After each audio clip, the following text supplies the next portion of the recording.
佛嗰陣時都係默然淨土成佛嘅。所以呢個係第一個就係即係佢要具備咗5個條件或者係5個決定。一個就係住處決定啦，就係一定會喺四禪天嘅默然淨土。第二個就係身決定啦，身決定係佢乜嘢咧？即係嗰個我哋話報身佛嘅話，佢一定係有32相80種嘅隨好嘅一個個相啦。呢個就係身決定啦。跟住就係時決定啊，時決定嘅意思就係乜嘢咧？佢係承認輪迴不空嘅話，報身佛都會一路咁樣住世嘅輪迴不空。所以啦，小乘嘅話，佢哋頭先毗婆沙宗嘅話，佛陀涅槃咗就冇咗噶啦嘛，咁變咗根本呢個係即係點樣？佢哋冇辦法承認噶啦，時決定。另外就係眷屬決定，呢個佢哋都係點樣咧？佢哋都係唔承認嘅。眷屬決定嘅話，意思就係佢哋即係報身佛嘅淨土嘅眷屬啊！我哋話嗰啲能夠生喺報身佛嘅淨土嘅眷屬，一定係乜嘢咧？一定係登地嘅菩薩，即係或者係已經係證悟到咩嘢咧？大乘唔係大乘，即係菩薩乘見道以上嘅嗰個即係點樣菩薩咯？咁另外一個就係法決定，說法嘅決定。咁說法嘅決定係點樣咧？報身佛佢一定係講嘅係大乘嘅佛法。呢個又係毗婆沙宗冇辦法承認，因為毗婆沙宗同埋經部宗咧，佢哋係唔承認有呢個大乘，唔承認嘅大乘嘅即係佛陀唔承認佛陀係曾經說過呢個大乘嘅教法。所以就係點解喺毗婆沙宗同埋經部宗佢哋唔承認有報身佛嘅原因，就係報身佛佢要具備咗係5個決定噶嘛。邊個5個決定咧？就係住處決定啦，一定係會住喺呢個四禪天呢個默然淨土啦。跟住就係身決定，就係32相80種嘅隨好啦，佛陀。跟住第3個決定就係時決定，就係輪迴不空，報身佛都唔會即係唔會入滅嘅。咁第4個就係眷屬決定啦。眷屬決定嘅意思就係報身佛周圍嘅，你要投身到報身佛嘅淨土嘅話，一定都要係登地嘅菩薩。跟住就係說法決定啦。說法決定嘅意思就係報身佛所講嘅佛法所講嘅法，完全部都係大乘嘅教法。所以因此毗婆沙宗佢哋嘅宗義啦，佢哋宗義入邊咧，佢哋係唔承認佛陀係有3身，淨係承認佛陀有2身嘅啫。所以唔承認報身，淨係承認法身同埋化身。咩叫法身咧？頭先我講過啦，就係佛陀嘅一切種智啦，或者係一切相智啦，咁稱佛陀嘅智慧啦，我哋稱之為係法身。咁化身咧就係乜嘢咧？就係佛陀會用唔同，即係好似以釋迦牟尼佛呢個殊勝嘅化身嚟救度眾生，呢啲咁嘅形象出嚟救度眾生，我哋稱之為係化身。所以毗婆沙宗佢本身淨係承認佛陀有2身2身啫嚇。咁喺所以跟住就係不承認係啦，圓滿受用身咯。咩叫圓滿受用身咧？就係其實就係報身佛啦嚇，報身佛。而主張喺無餘涅槃時性化身嘅明了相續會斷除。呢個就覺得即係我會覺得係比較奇怪嘅，即係比較係我係冇辦法接受一面，就係頭先我講過啦。咁首先講到就係喺無餘涅槃時就係佛陀當有身體點樣睇係有餘涅槃同埋無餘涅槃喺呢個毗婆沙宗凡係佢有身，即係未入已經證，即係點已經係證到呢個無學道，而佢未入涅槃嘅，我哋稱之為係有餘涅槃。一入涅槃嘅話，就係無餘涅槃咯，無餘涅槃。咁同埋咧，咁佢講到咧喺無餘涅槃時就係佛陀啦，佛陀呢個入滅咗之後咧，或者係我哋話涅槃咗之後啦，無餘涅槃涅槃咗之後啦。就佢嘅性化身化身同埋聖化身係有少少差別㗎嚇。應該平時我哋話化身嘅話，其實佛陀或者菩薩佢有好似化身嘅話，佢可以化為乜嘢咧？有啲我哋話佛啊，佢哋想利益眾生，佢哋有陣時會化為橋樑，或者係化為你需要乜嘢，佢會或者係可能化身為唔同嘅眾生嘅相，或者係上師嘅相，或者係一啲出家人嘅相又好，唔同嘅即係唔同嘅一啲嘅相貌嚟救度眾生，呢啲叫做我哋稱之為一般嘅化身。咁咩叫聖化身呢？大家有冇聽過八相成佛或者係12相成佛？咁係乜嘢呢？當好似釋迦牟尼佛，佢就係聖化身啊。點解佢會係聖化身呢？首先啦，佢哋即係我哋話未嚟娑婆世界傳法之前，佢首先係住喺忉利，我哋話兜率天噶嘛。咁佢係當來化身就係佢就好似彌勒佛，佢而家係示現咗佢第一個嘅，我哋話係第一相成佛嘅，係點樣呢？佢而家仲未嚟到呢個娑婆世界說法，但係佢而家安住喺邊度呢？安住喺呢個兜率天，咁準備要點樣啊？準備要嚟呢個世界，要向大家講即係三轉法輪。呢個第一相啦，跟住就係好似我哋話入即係母胎嗰陣時，佢哋係以嗰個6牙大象入母胎噶嘛，跟住就係出世啦，跟住就係我哋話佢有啲嬉戲方面，即係學習方面唔同嘅一啲嘅，而唔同一啲嘅示現噶嘛，跟住就係出家啦，跟住就係6年嘅苦行啦，成道啦。跟住就係初轉法輪啦，去忉利天為母說法啦，最後係示現呢個涅槃啦，呢啲係會示現種種嘅呢啲嘅一啲嘅事業，呢個就係叫做我哋話稱之為聖化身。如果冇任何呢啲事，淨係顯現一啲化身出嚟，俾你哋救度你哋嘅話，呢啲我哋稱之為普通嘅化身。如果係聖化身嘅話，佢一定係以12相成佛。係顯唔同嘅相，跟住去成佛嘅，呢啲我哋稱之為聖化身嚇。咁跟住咧，聖化身嘅明了相續會斷絕啊！咩叫佢嘅明了相續會斷絕咧？就係佢之後冇晒心識啦。因為我哋嘅菩提伽羅係點樣咧？我哋有心識，跟住我哋有感情，稱之為菩提伽羅啊嘛。但係佛陀涅槃咗之後佢哋承認佛陀涅槃咗之後，冇心識、冇呢個色身，全部冇晒，乜都冇晒。咁變咗就係以後就冇咯，就冇咗噶啦。佢哋毗婆沙宗係咁樣承認噶啦，就冇咗噶啦。所以佛陀係短短得45年嘅咋。佢哋認為佛陀即係成佛到結束45年，但係45年，所以好多上師佢哋就話，如果以呢種嘅講法嚟講嘅話，佛陀咁辛苦累積咗3大阿僧祇劫嘅資糧，跟住就咁短短嘅時間，利益咁少嘅眾生，就如果係咁樣圓寂咗嘅話，就有啲係唔符合呢個我哋話係世間嘅情理咯。咁所以呢個部分我覺得有啲奇怪咯，但係佢嘅宗義就係咁樣。因為點解佢嘅宗義會咁樣呢？因為平時我哋如果係一般世間一般睇嘅話，佛陀80歲就圓寂咗啊嘛。咁以一般嘅世間理論，佢可能係追隨呢方面咯，所以係佢咁樣認為咯嚇。呢個比較特別啲嘅嚇。咁下邊咧就講到係佛聖者佛聖者雖然以無餘斷除苦集二諦，但與他的相續當中有苦諦，這點並不相違。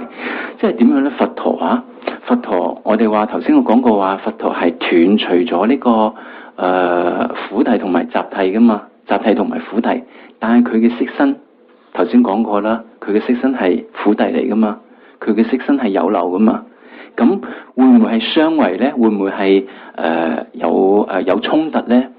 其實佢哋話呢度就係冇衝突嘅，因為佢點解冇衝突？點解冇衝突咧？就係因為無餘地斷除緣苦諦所生嘅煩惱時，將之安立為斷除苦諦嘅緣故。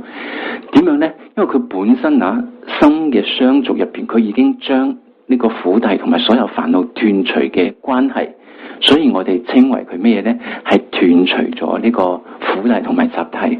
但係雖然佢嘅色身都係苦諦嚟嘅，但係色身唔係佛。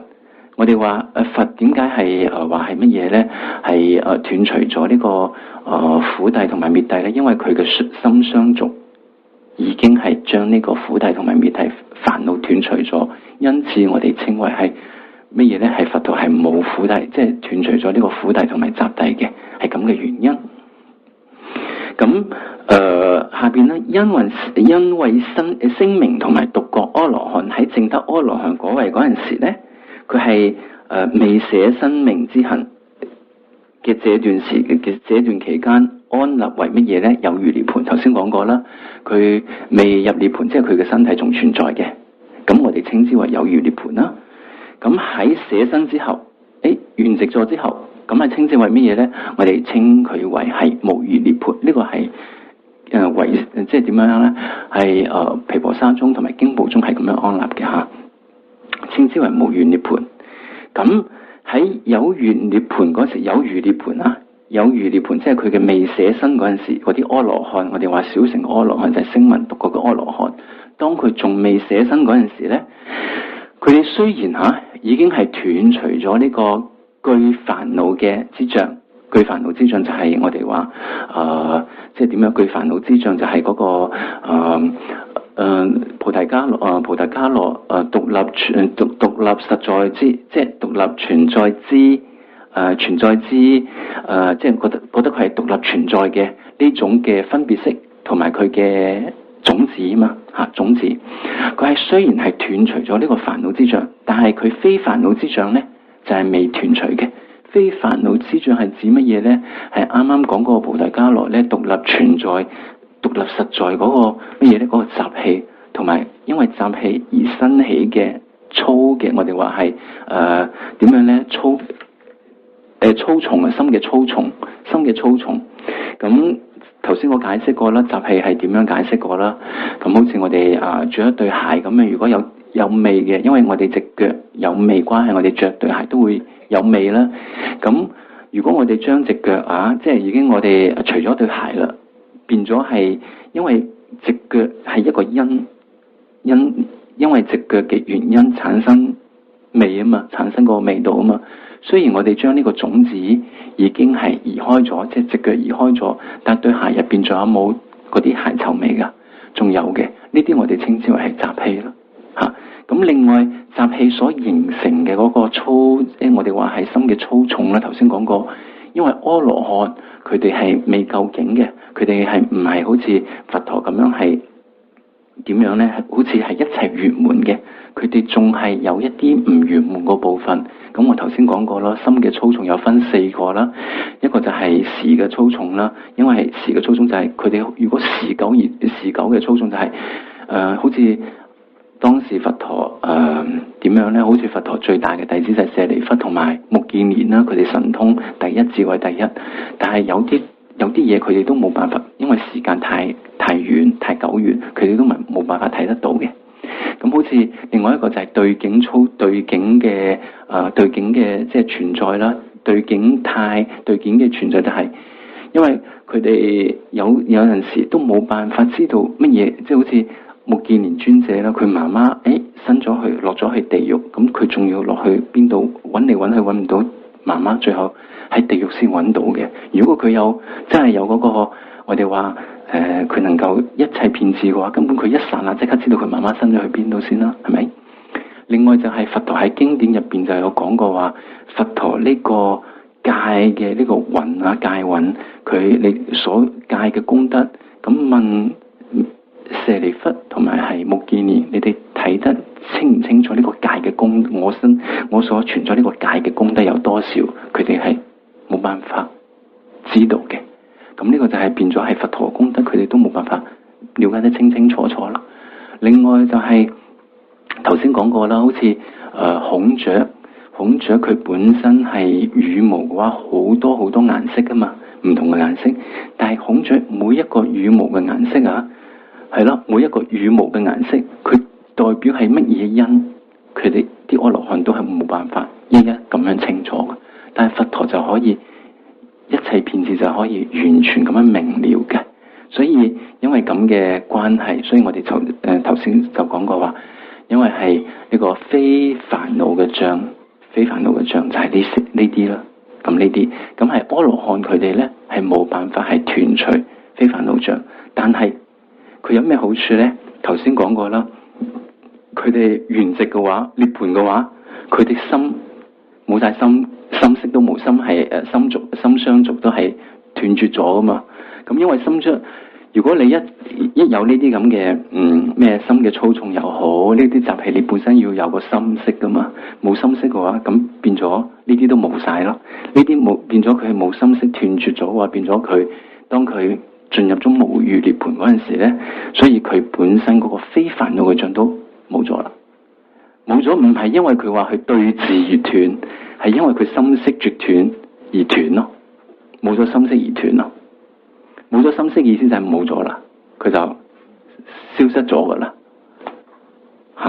咁所以我話，做阿羅漢，因為有啲阿羅漢佢留住個身體未入無餘涅槃嗰陣時，佢時間都會好長噶嘛，所以佢反而救嘅眾生反而多啲。有陣時會咁樣諗啊，但係呢啲係佢本身嘅一啲嘅佢哋中意嘅一啲睇法啦。咁佢嘅中意係比較特別啲嘅呢方面，但係喺比較我哋再到啲比較係大乘嘅中意嗰陣時睇翻呢度就會有唔一樣咯。咁比較容易係接受啲咯。所以有啲佢又好符合世間嗰啲一啲嘅平時我哋一啲嘅對事物啊各方面嘅睇法啦。咁比較係深入啲嘅，佢就比較微細啲嘅，可能未必講得咁清楚啦。所以就係呢度講到，在無餘涅槃之時，雖然沒有透過對治之力而將咩呢非具煩惱之障斷除，但係因為佢但係佢本身非煩惱之障係唔存在嘅，因為喺無餘涅槃嗰個即係嗰陣時候呢，佢嘅所依非煩惱之障嘅所依係乜嘢啊？明了啊嘛，明了就係我哋嘅心識咯。明了同心識係同義，因為明了嘅心識佢相繼已經係斷除咗，所以因此咧佢就唔會有非煩惱之障啦。咁呢度係說諸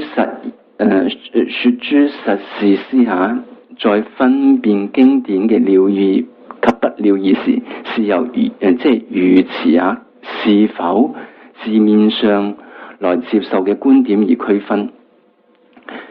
說實義師咧，有邊個係說實義師咧？通常我哋會指毗婆沙宗啦、經部宗啦、唯識宗都係說實義師。點解佢哋說實師即係說實事師咯？諸說實事師。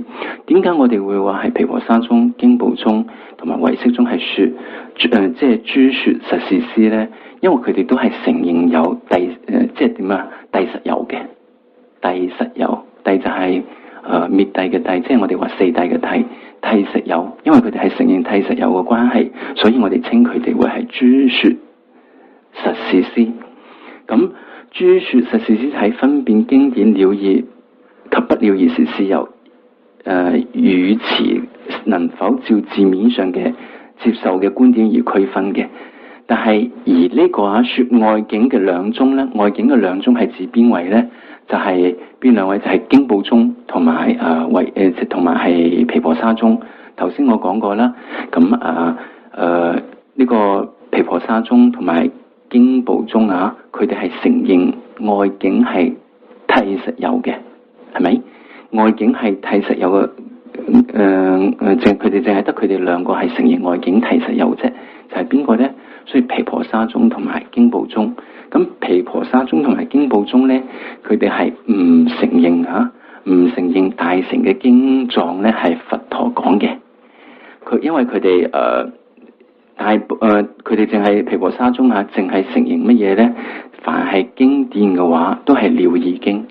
凡係了義嘅話，就即係凡係經典嘅話變咗了義。凡係經典嘅話，佢哋必須係咧可以俾佢哋接受嘅。了義嘅意思就係佢哋可以接受嘅。凡係經典變咗，淨係佢即係點樣？凡係經典嘅話，都係要佢哋可以接受嘅，所以都係了義經。但係大乘嘅教法咧，佢哋唔可以接受嘅，所以咧佢哋唔承認話有了義不了義，就直接係就話佛陀係冇講過大乘經典，就係咁簡單嚇。所以呢到呢度為止咧，呢個毗婆沙宗咧就講完啦嚇。或者到呢度大家有啲咩問題㗎？可以問下，問完之後咧，如果冇問題，我哋再繼續講呢個經部宗咯。如果有問題嘅，如果覺得有啲問題嘅，大家可以問咯。定係聽唔明，所以冇問題問。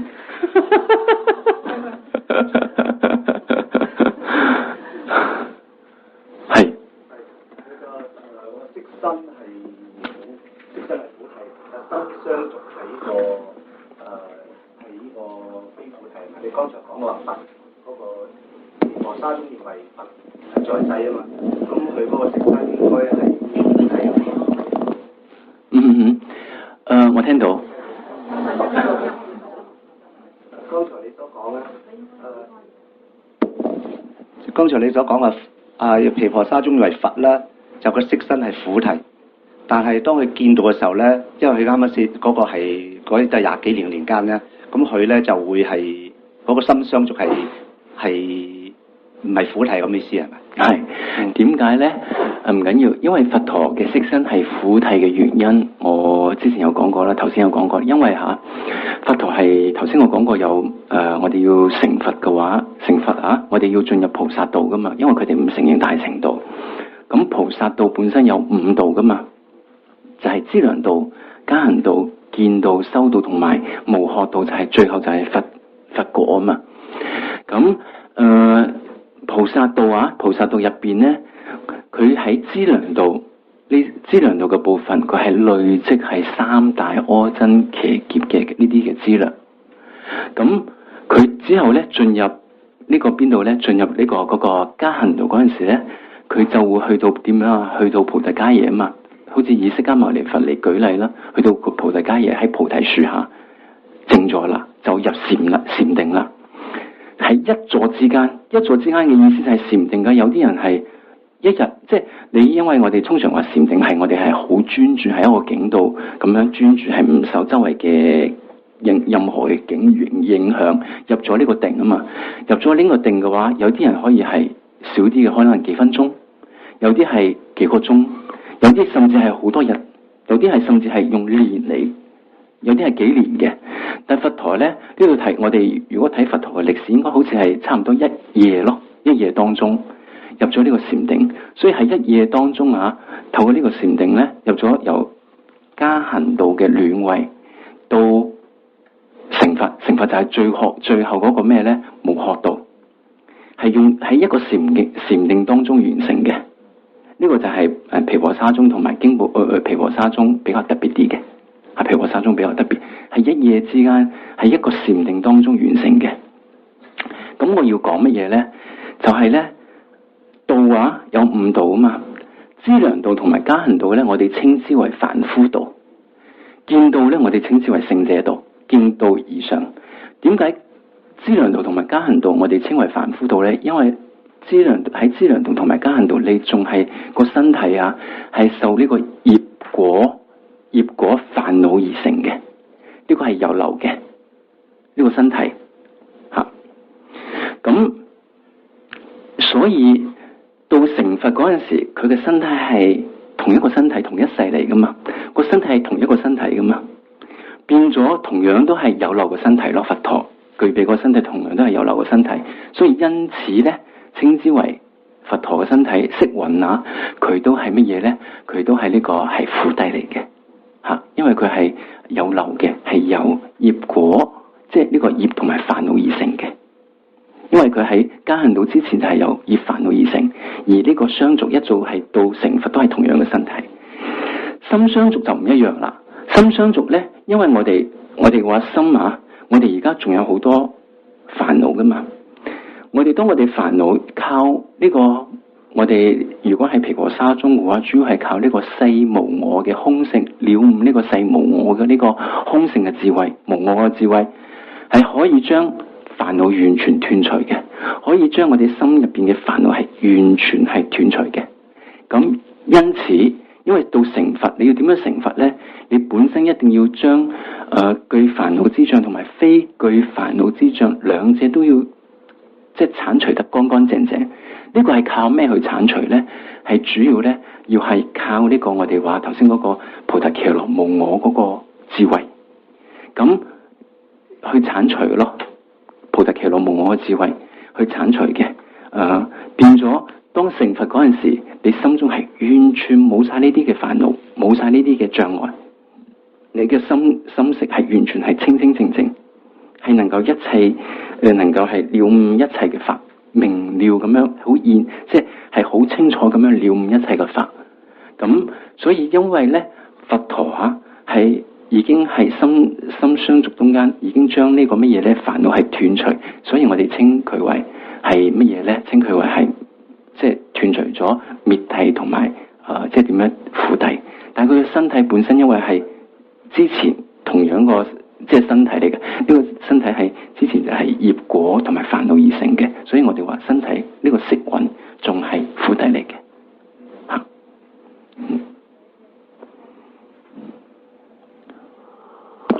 係教生啊，我想請教你咧，心識本身咧係咪一樣無始無終嘅嘢嚟嘅咧？咁同埋佢係咪可以被消滅嘅咧？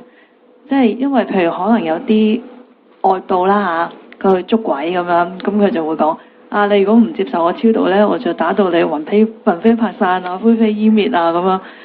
咁即係我唔知道其實我唔知嗰樣嘢係咪心識啦，但係其實佢係咪冇始無終，同埋係咪可以會消滅咗嘅？如果你毗婆沙宗嚟講嘅話，佛陀嘅心識係會絕滅嘅咯。但係一般嚟講，心識你要指邊啲心識先？如果你會煩惱嘅話，都係心識嚟嘅喎。貪都係心識嚟噶嘛，係嘛？貪心都係心識嚟嘅。或者我哋話係可能對我哋而家周圍睇到好多金鋪啦。咁有啲人對黃金嗰種貪，呢個都係心識嚟嘅。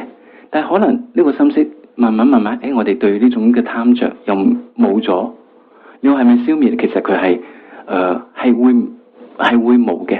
但係一般嚟講，我哋係最原始嗰個心識，我哋係唔會消滅嘅。咁但係普通一啲係我哋加上去嗰啲好多嘅煩惱嗰啲心識，我哋會話係會慢慢會消滅咯。會唔見咯，但係所以你話心識會消滅嘅，你要睇邊啲心識咯。我諗我講嗰樣可能係關於輪迴嗰樣，因為有啲人成日都話你不停咁輪迴，咁其實究竟你自己個第一世喺邊度咧？咁好多人會有不過我哋話即係輪迴啦，反而話輪迴會唔會即係輪迴咁樣？輪迴係冇始嘅，我哋都承認係輪迴係冇開始嘅，但會有結束。凡係輪迴嘅話，佢係無始而來就有輪迴嘅，但係佢會結束。點解會結束呢？當好似我哋啦，無始而來就係一路喺輪迴入邊啦。但係如果我哋希望，真係好希望能夠一路咁樣真相，慢慢對佛法嘅了解，跟住透過佛法將自己嘅煩惱慢慢咁樣一啲咁樣斷除嘅話，我哋就有咩呢？就將來就會有機會斷除咗呢個輪迴咯。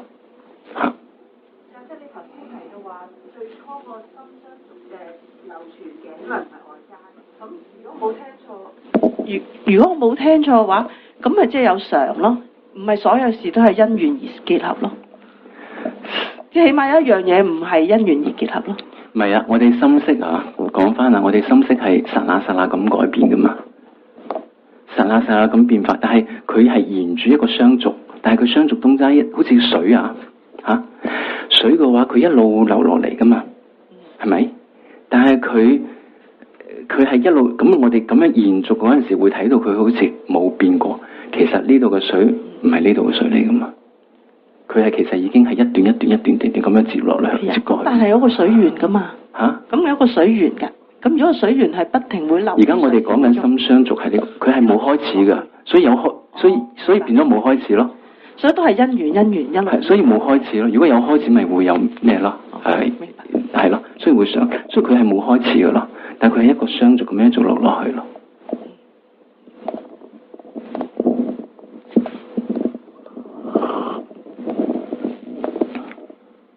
咁冇問題嘅，我哋繼續講呢個經部宗嘅咯喎。咁經部宗啦嚇，咁經部宗啦都係有分7項嚟講啦。首先係佢嘅定義啦，跟住就係經部宗佢有啲咩分類啦，跟住就係語詞嘅解釋啦，跟住就係對境嘅主張啦，跟住就係有境嘅主張啦，跟住就係無我嘅主張，同埋地道嘅建立。其實同毗婆沙宗都係一模一樣嘅，都係有7個嘅主題，7個嘅主題。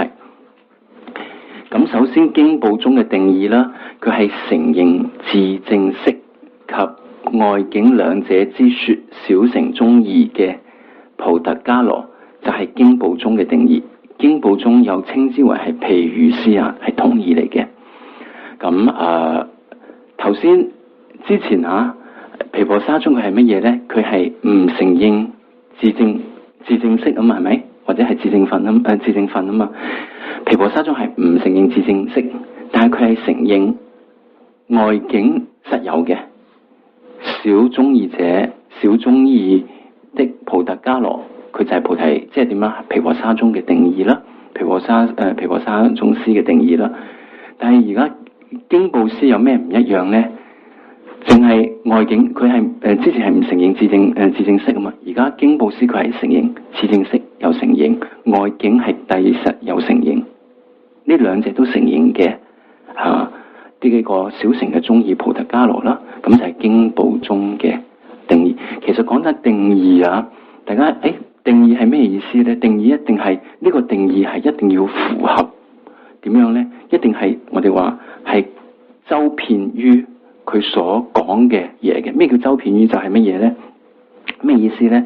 凡係承認即係自證識及外境兩者之說小乘宗義嘅菩提伽羅嘅話，佢一定係一定係乜嘢咧？經部即係點啊？佢係經部宗嘅說宗義者，一定係經部宗嘅說宗義者。如果係經部宗嘅說宗義者嘅話，佢一定係點樣咧？佢一定係承認自證識及外境兩者之說小乘嘅宗義菩提伽羅，係兩者都係周遍嘅嚇。咁下邊講到分類啦，咁經部宗咧佢有兩個宗派啦，一個就係隨教行經部宗，同埋隨即係我哋話係隨理行經部宗。咁咩叫隨？即係我哋話隨教行嘅經部宗，其實隨教行嘅經部宗咧係比較接近毗婆沙宗嘅思想，而隨理行嘅經部宗咧係比較接近，其實有陣時係有啲係唯識各方面嘅思想嘅嚇。咁另外就係隨教行嘅經部宗，佢主要依止嘅係乜嘢咧？依止呢個世親菩薩所寫嘅呢個叫阿毗達摩嘅俱舍論，以俱舍論入邊嘅主張為佢嘅主要嘅主張，但係俱舍論承認嘅佢就承認，唔承認嘅佢就唔承認噶啦嚇。咁呢個就係隨教行嘅經部宗啦。咁如果係即係點樣隨理行嘅經部宗咧，主要就係法清論師啦。法清論師佢有做呢個七部量論噶。七部量論佢哋係會以七部量論為基礎，佢係承認七部量論佢係佢嘅中心思想，但係入邊講嘅啱嘅佢哋係承認，唔啱嘅佢哋唔承認。咁呢一個派咧就稱之為係乜嘢咧？係隨理行經部宗。咁講翻啦，咁從呢度我哋可以睇到其實佛陀嗰陣時係冇經部宗或者係冇毗婆沙宗嘅。點解咧？因為經部宗經部宗有分兩個派嘛，一個係隨教行經部宗，一個係隨理行經部宗。咁隨教行經部宗嘅話佢本身係要依止世親嗰個俱舍論嘛。世親菩薩應該係5世紀嗰陣時定係4世紀5世紀好似應該係5世紀左右嘅世親菩薩先出現嘅5世紀。咁法清論師嘅話應該係6、7世紀咯，6、7世紀先係點樣先係出現嘅。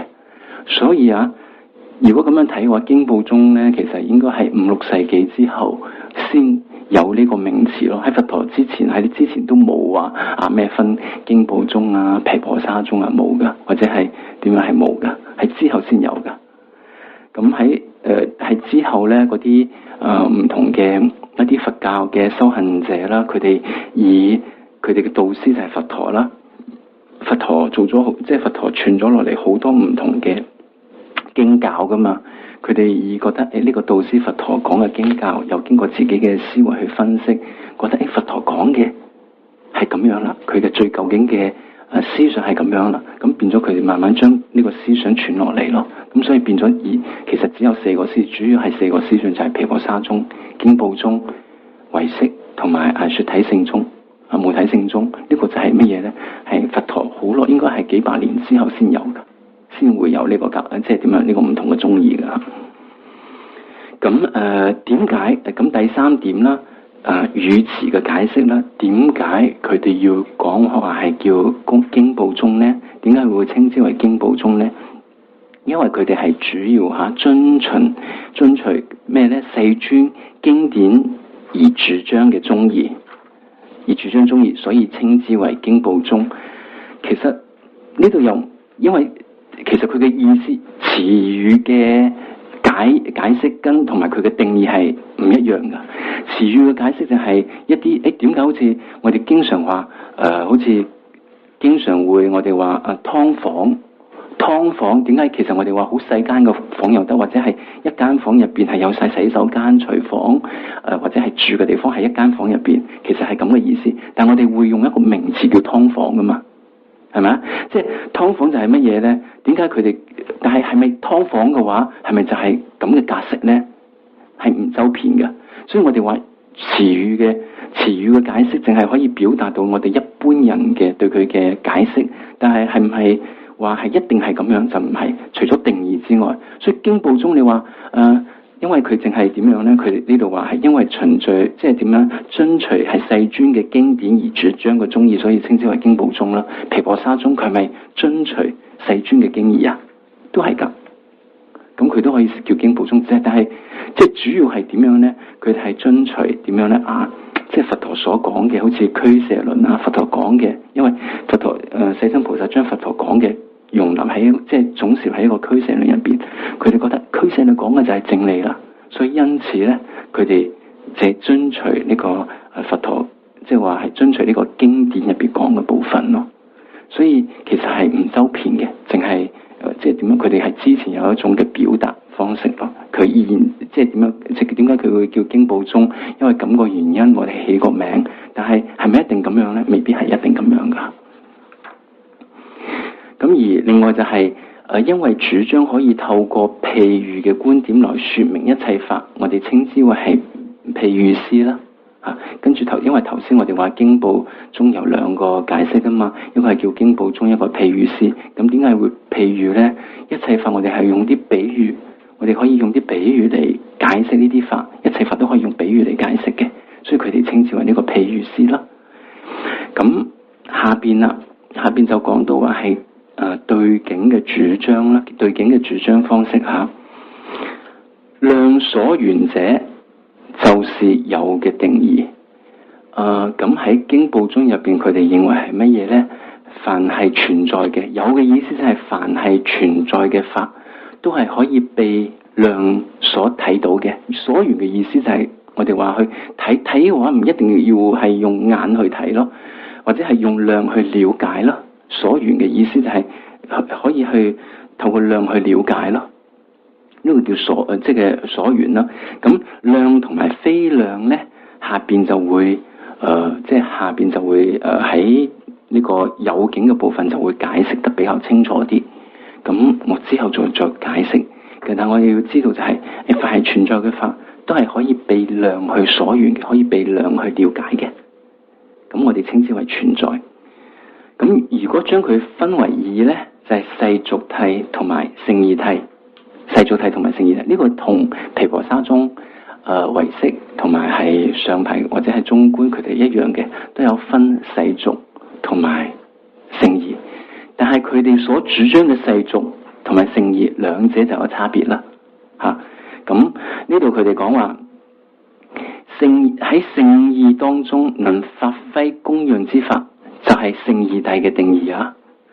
咁聖義體跟住下邊就係聖義體啦，諦實成立啦，事物啦，所作性啦，無常啦，有為啦，實質啦，至上啦，呢啲都係同義，喺經部宗入邊所有呢啲都係同樣意思。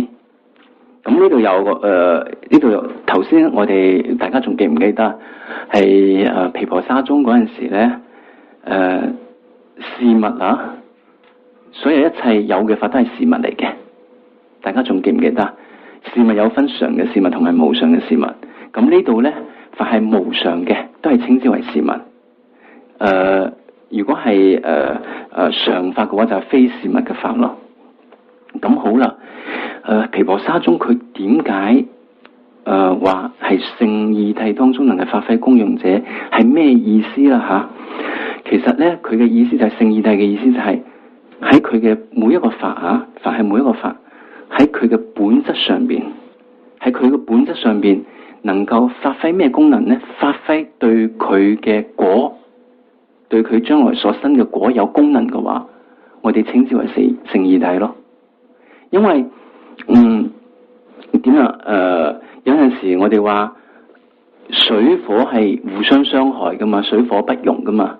但係啊，水對佢本身嘅果係能夠發揮功用噶嘛，火佢對佢本身產生嘅嗰個果係發揮作用噶嘛，係咪？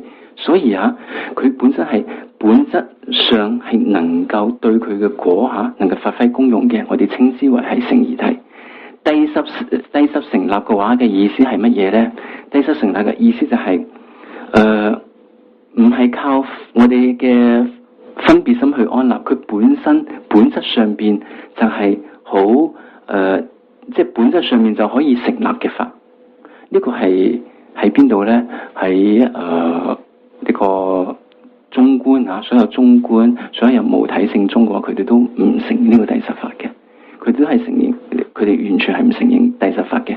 諦實法係佢點樣咧？佢唔需要靠分別心去安立，佢本身係點樣咧？本身佢嘅本質上就有呢個成立嘅呢個能力，不共嘅能力，我哋稱之為諦實。即係其實解釋唔同嘅名詞啊，解釋其實都係講緊同樣嘅嘢，但係咧係點解佢用唔同嘅名詞咧？就係因為佢嘅功能唔一樣啊，所以用唔同嘅名詞去表達佢嘅功能。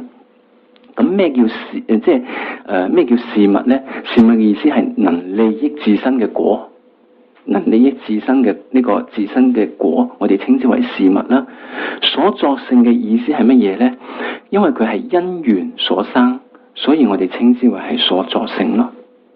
因為因緣，佢係因緣所生嘅，所以我哋稱之為所作。咩叫無常咧？因為佢係會剎那改變嘅。我哋稱之為係無常。有為嘅意思有嘅意思，其實有嘅意思係乜嘢咧？佢係具足係好多因緣一齊嘅，有眾因緣嘅和合，具有眾因緣嘅和合，所以我哋稱之為係有為。咁實質同埋至上啦，其實係比較即係點啊？比較係一樣嘅，即係點樣？實質係同埋至上係點樣咧？比較係意思係一樣嘅，就係乜嘢咧？佢係唔使靠，唔使即係我哋係佢嘅本性上咧存在，係佢自性不共。係因為我哋通常會講每一樣嘢，有啲嘢咧，佢係佢本質上係有一共佢嘅不共嘅性質喺度嘅，不共嘅性質而成立嘅，佢本身係有一個不共嘅性質去成立嘅。譬如係乜嘢咧？點解會咁樣講咧？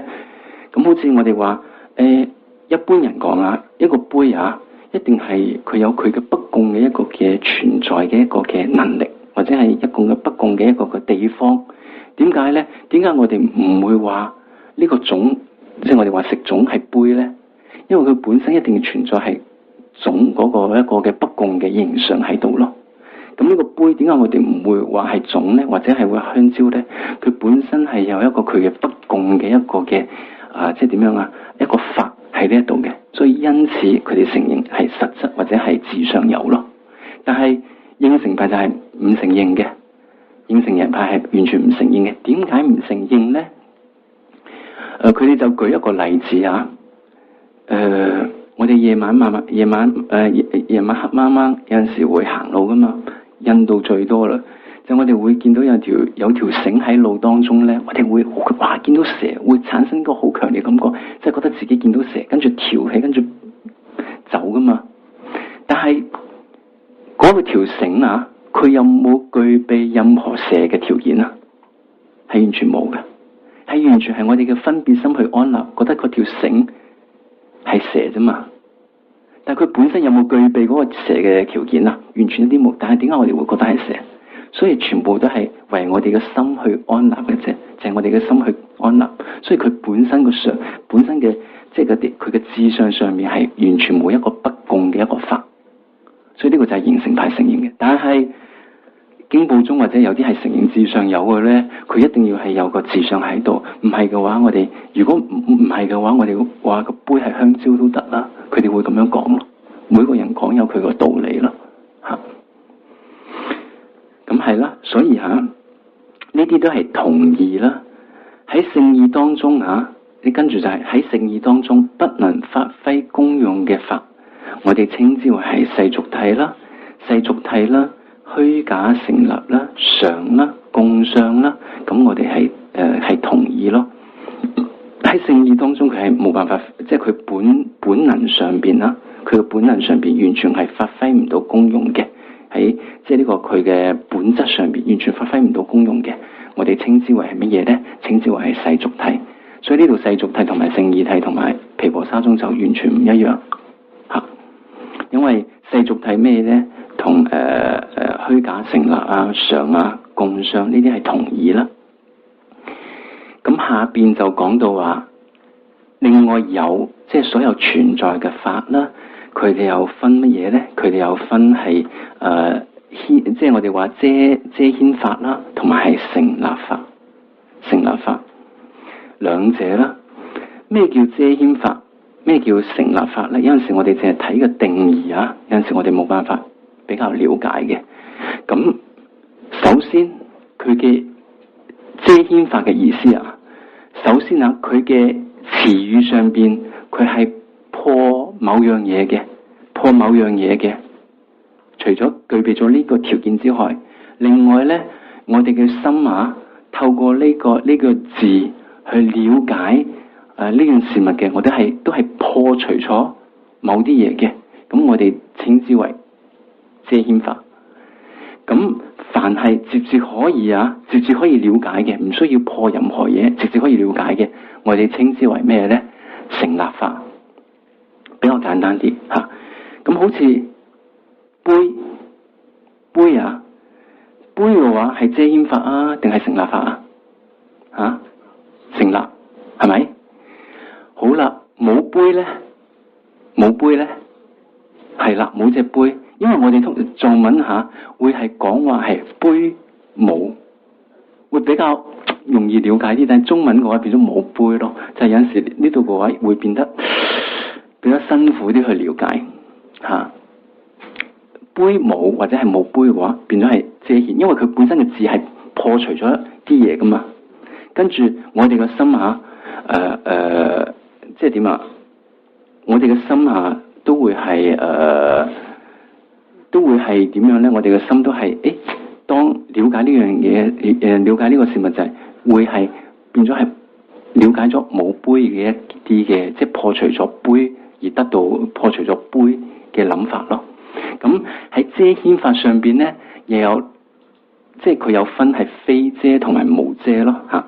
咁下邊就講到話成立法兩種啦，必須係透過執持自己嘅覺知，排除自己所破之後，才能了解者，我哋稱之為遮牽法啦。定義上面講太多，主要就係總之係我哋個詞語上邊係破除咗某個法，佢係表達咗破除咗某個法，而喺我哋心識去了解呢樣嗰陣時，了解呢個事物嗰陣時，我哋都係破除咗某個法嘅話，呢我哋稱之為遮牽法啦。因為遮牽法對定義啦，唔需要透過執持自己嘅覺知，排除自己所破，可以了解者，我哋稱之為係成立法啦，係咪？咁係遮牽法啦嚇，遮牽法嘅部分啊，我哋有分兩個，一個係無遮，一個就係非遮嚇。無遮有咩咧？係無為嘅虛空啦、滅諦啦、空性。咁咩叫無遮咧？無遮嘅意思啊，非遮同埋無遮有咩唔一樣咧？好似花瓶或者係冇杯，佢啊淨係破除咗冇杯嘅部分，佢除咗破除咗冇杯，佢唔會再去顯示另外一個成立法。呢個就係叫做點樣咧？係無遮。咩意思咧？冇杯嘅話，我哋淨係了解到冇杯啊嘛，係淨係破除咗冇杯嘅部分。但係冇杯嘅地方，佢係乜嘢咧？佢就係即係點啊？佢就係非遮，係咪？無遮同埋非遮，冇杯嘅地方就係非遮。點解冇杯嘅地方我哋稱之為非遮咧？你除咗破除咗冇杯之外，你仲表達咗乜嘢啊？呢個地方表達咗一個成立法出嚟，咁我哋稱之為係非遮咯。點解佢哋會講遮？即係有陣時我都會諗下啊，點解要將啲法搞到咁複雜咧？咁其實咧，點解要搞到咁複雜？其實有一點我哋要知道就係空性。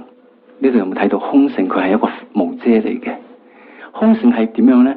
係破除咗乜嘢啊？係無我啊嘛。菩提伽羅無我嘅話就係空性啊嘛。呢個係算係一個非遮嚟嘅。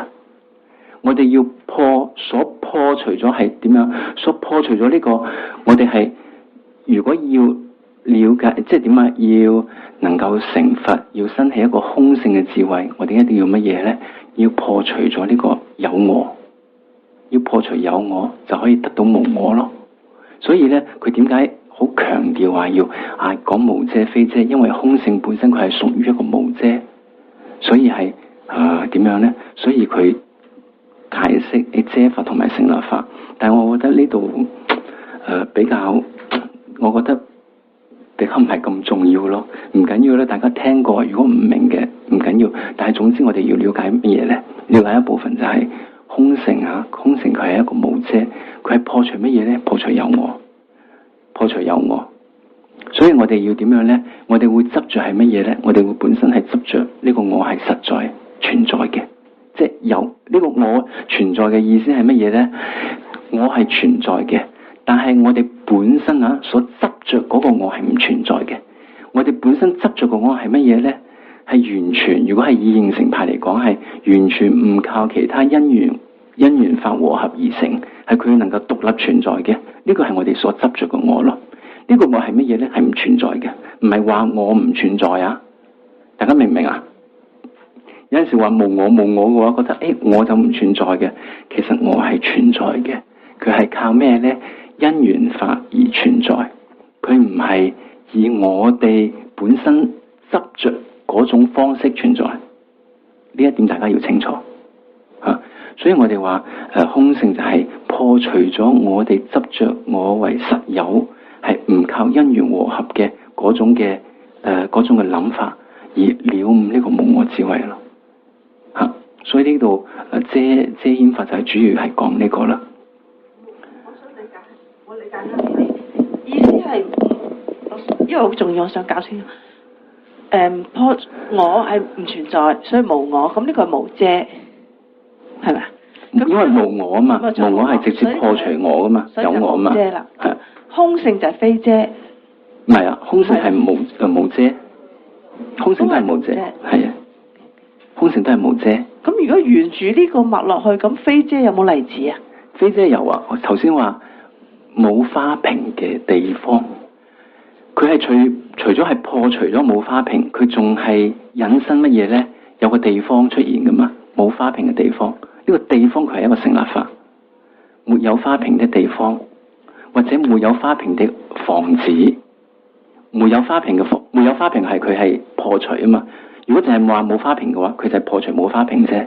但係如果話冇花瓶嘅房嘅話，我哋呢間即係冇花瓶嘅屋咁嘅話，佢除咗係破除冇花瓶之外，佢仲會係乜嘢啊？顯現一個房出嚟。但係中文有啲唔，就係有啲唔適合啦。藏文入邊係咁樣咧，花瓶沒有的房，花瓶沒有嘅房就會聽得清楚咯。花瓶沒有嘅屋，花瓶沒有嘅屋，花瓶沒有嘅屋，咁會明白啲啲點樣咧？花瓶沒有呢一段咧，佢係破除咗即係花瓶嘅存在啊嘛。咁屋嘅話，佢之後就成立咗一個法出嚟噶嘛。但係如果冇花瓶嘅屋嘅話，我哋如果淨係咁嘅名詞聽出嚟嘅話，會比較會，所以我話呢個法唔適合用喺中文度咯，適合喺藏文度會比較適合啲咯。藏文度會比較會適合啲咯，即係好似冇花瓶的房子冇花瓶係佢破除嘅部分啊嘛。佢有成立係乜嘢？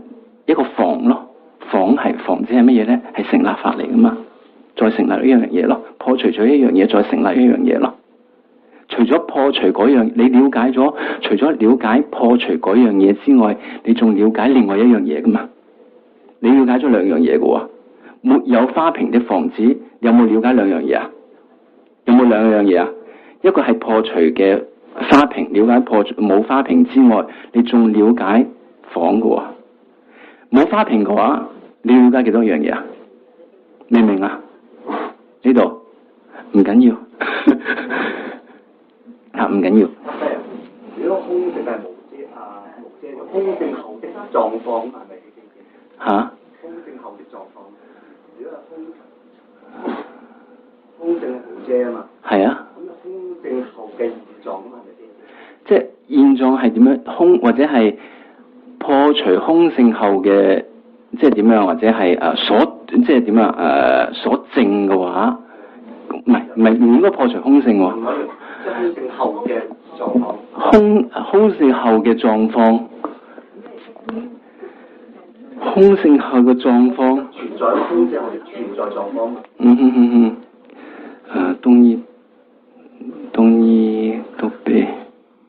東依都俾。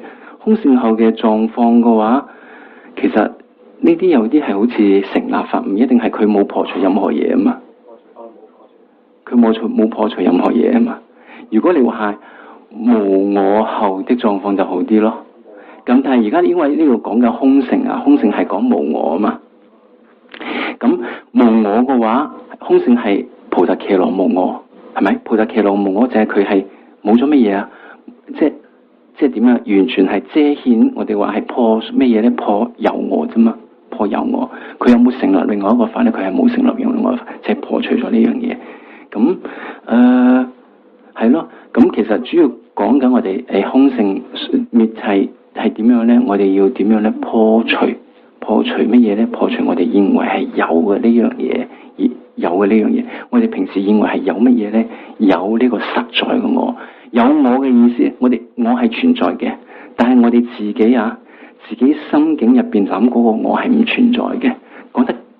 講得平時我哋都會舉一個例子啦，好似我要食飯啦，好正常，我要食飯啦，我要翻屋企啊，呢啲好平常嘅，唔牽涉到任何煩惱，或者個我係比較係好我哋話好平靜嘅。但係當我哋講到話係你好衰，有人鬧你好衰，跟住我哋話點解話我好衰？有人鬧你好蠢，我哋話點解你會鬧我好蠢？嗰個我同埋啱啱我哋我翻屋企我去食飯嗰個我有冇少少分別啊？第二個我嘅話就會覺得我明明係好嘅，明明係即係呢個完全係去除咗任何因緣法，明明係好嘅，你點解要話我係唔好呢？或者我明明係聰明嘅，你點解要話我蠢呢？但我係聰明，呢個係咪本質上面係有噶？其實唔係噶嘛。其實呢個我就會好實在，完全係唔靠其他因緣和合，就係覺得佢係好實在、獨立咁樣存在。我哋係會有呢一種嘅負面嘅一啲嘅，即係或者錯亂嘅思想嘅。呢個我係我哋要破除嘅。一般話因緣和合嘅我係存在嘅。嚇。咁下邊咧又要講到咧有啦，即係所有存在嘅有分為係一，有分為係二。就係一係乜嘢咧？單獨我哋稱之為係一，雙我稱之為二咯。咁一同埋二兩種咯，其中一咧又分為係兩者啦，虛假嘅一同埋真正嘅一啊。其中例如咧，咩叫虛假嘅一咧？所知共相啦，佢哋係虛假嘅一。點解？等下先啊，虛假嘅一同埋係真正嘅一啦。其中例如咧，所知佢係虛假嘅一。點解所知係虛假嘅一咧？所知佢係虛假法，因為所知佢本身啊，佢係常法嚟嘅，佢係一啊嘛，單獨啊嘛，所以我哋稱之為虛假一，虛假嘅一。共相佢頭先我哋有講過啦，共相啦、常啦、虛假啦、世俗諦啦，係同義啊嘛。咁所以共相佢又係虛假，又係單獨，又係一，所以我哋稱之為虛假嘅一。咁真正嘅一嘅意思係乜嘢咧？佢本身又係聖義諦，咁又係一嘅。咁事物啦，事物佢同聖義諦係同義啊嘛，同埋無常佢又係同聖義諦係同義啊嘛。咁佢本身又係單獨噶嘛，事物又係單獨，所以我哋稱之為係乜嘢咧？稱之為係虛假嘅一。咁另外就係虛假嘅二同埋真正嘅二啦。咁咩叫虛假嘅二咧？就係平嘅反體同埋處嘅反體，佢兩者係乜嘢咧？佢兩者都係虛假法，而兩者因為單獨係一啊嘛，兩者或二順就係二啊嘛，所以佢哋兩者又係虛假嘅二咯。因為佢哋兩者又係虛假，又係二。咁另外就係平同埋處兩者啦，佢係真正嘅二啦。點解咧？平同埋處兩個都係事物，都係聖義諦，佢兩個係兩者或以上嘛，所以佢哋係真實嘅二。呢度講到啊，平嘅反體同埋處嘅反體咧，我之前咧啱啱學嗰陣時係好亂嘅。因為平嘅反體我會覺得平嘅反體嘅話，一定係平以外嘅嘢。大家如果淨係睇字面啊，會唔會咁樣諗啊？但係平嘅反體啊，係平自身啊。點解我哋話稱之平嘅反體？點解會話係平嘅自身呢？我哋當我哋去了解一個法嗰陣時咧，我哋分別心去了解個法咧，我哋個心係好奇怪嘅，就係因為咁嘅問題咧，所以導致咗我哋嘅煩惱。我哋會執着咗，好似平嘅話，或者係執着好嘅話，就係會睇到佢好嘅一面，完全唔好嘅一面，我哋都唔會去睇嘅。所以因為咁樣，我哋會生個即係對呢方面生個貪心出嚟咯。大家呢方面呢度明唔明白啊？所以當我哋了解平嗰陣時啊，我哋呢個平嘅話，一定唔會覺得呢個係平，或者總之係平。我哋了解平嗰個心啊，一定了解個心，佢了解個分別平嘅分別心，佢一定係去除咗破除咗所有平以外嘅嘢，去了解個平。大家明唔明啊？呢個明唔明白？所以咧，我哋個分別心啊，了解平嗰陣時，佢一定係破除咗平以外嘅所有其他法，去了解獨立嗰個平。咁呢個稱之為嗰個二共相啊，我哋稱之為平嘅反體。所以分別心了解嗰個平啊，佢係去除咗所有非平嘅，即係所有係去除咗所有唔係平嘅法，去了解獨立嗰個平咯。呢個係分別心嘅了解嗰個我哋嘅嗰個了解嘅一啲嘅狀況。因為凡係分別心嘅所緣嘅境，佢本身係一個常法嚟噶。點解咧？分別心所緣嘅境咧，我哋一定係稱之為二共相，佢係一個常法嚟嘅。所以平嘅反體同埋處嘅反體，佢係一個常法嚟嘅，佢係一個二共相，佢係呢個分別心所了解嘅所緣嘅一個境，所以因此佢係乜嘢咧？佢係一個常法嚟嘅。但係如如果我哋話瓶嘅反體係啲乜嘢咧？問你係乜嘢咧？佢本身咪瓶咯，就係咁樣。但係講到瓶嘅反體嗰陣時，佢嘅了解嘅方式係點樣咧？係我哋個分別心係完全係破除咗所有瓶以外嘅法去了解呢個瓶咯，係咁樣。呢個係本身一個分別心所了解嘅境。凡係分別心所了解嘅境咧，佢一定係一個常法嚟嘅，二共相嚟嘅嚇。咁所以我哋講到我哋即係從中可以睇到我哋嘅心識嘅作用係點樣咯。跟住我哋係其實慢慢一路去串習啊，下邊就會講到有境嘅主張啦。慢慢去串習，可以令到我哋真係慢慢將我哋自己負面嘅一啲嘅睇法啦，或者一啲嘅了解錯亂嘅心識啦，慢慢一步步去除。咁邊啲係正確嘅？我哋令到自己呢種嘅心識去慢慢去增長咯嚇。咁再講埋呢度啦，過去同埋未來兩者係常，而現在與事物係同義。咁呢個係經部中嘅。咁係毗婆沙中佢哋有講話三世都係事物啊嘛，三世都係事物。但係經部中咧就唔係啦，三世就係唔係事物啦。過去同未來兩個咧就係常法嚟嘅，佢哋承認嘅。而現在咧就同事物咧就係同義。現在嘅話就係代表係現在嘅話就係無常法，現在嘅話就係事物。但係呢啲都唔係全部經部中都係承認呢個嘅，有啲經部中又唔承認呢啲嘅，所以佢本身有經部中入邊又有好多唔同嘅思想嚇。咁了解到呢度就 OK 啦。咁跟住俾大家休息少少時間啦。咁我哋之後就講呢個有境嘅主張啦嚇。無我就係原來乜都冇嘅，冇呢個我，唔係，我係存在嘅。佢存在嘅方式係乜嘢咧？因緣和合而成嘅。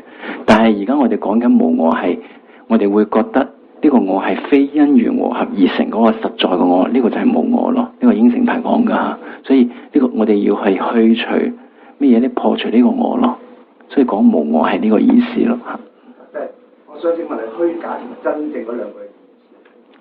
真虛假的真，真正嘅虛假的真，虛假同真正係虛假呢度好簡單啫，虛假就係世俗諦，真正就係聖義諦。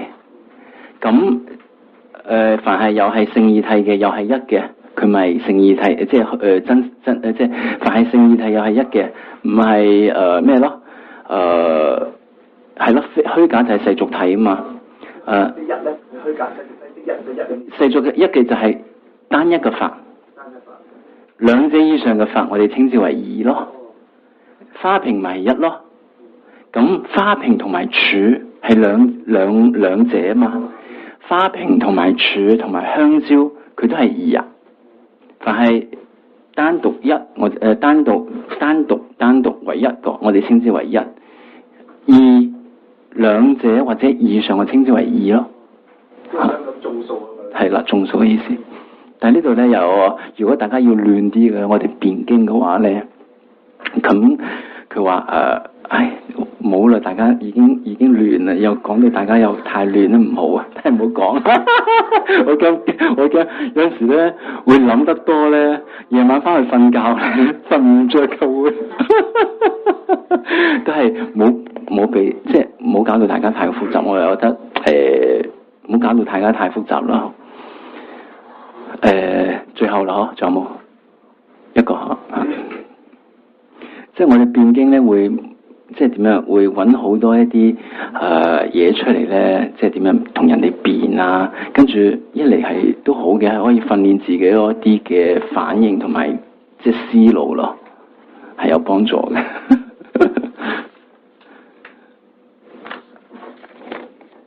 係煩惱嘅我啊，煩惱嘅我唔係虛假噶，有煩惱嘅我係有存在噶嘛，係我有煩惱係存在噶嘛，但有煩惱我嘅話可以慢慢變咗冇煩惱咯。虛假其實呢度係咯，煩惱我唔係虛假嘅，實在嘅，而喺呢個經部中係實在嘅。煩惱嘅我係一個咩咧？